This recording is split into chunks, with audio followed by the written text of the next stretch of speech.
Assalamualaikum warahmatullahi wabarakatuh. Pelaku ditangkap di rumahnya di Kabupaten Goa, Sulawesi Selatan setelah mengunggah video dugaan provokasi di media sosial Instagram.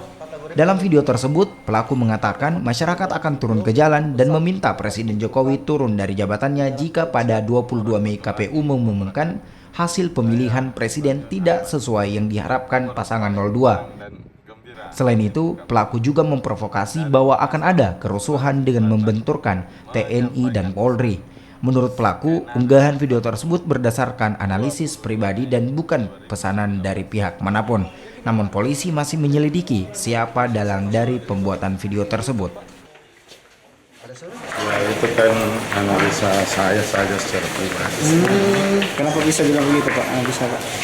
Saya punya firasat saja, bisa benar bisa salah. Pelaku ini kita jerat di dalam Undang-Undang ITE, ya, pasal 46 Undang-Undang ITE dengan ancaman hukuman 6 tahun penjara, denda 1 miliar rupiah. Dan kami akan melakukan penelusuran kembali pendalaman terhadap kasus ini.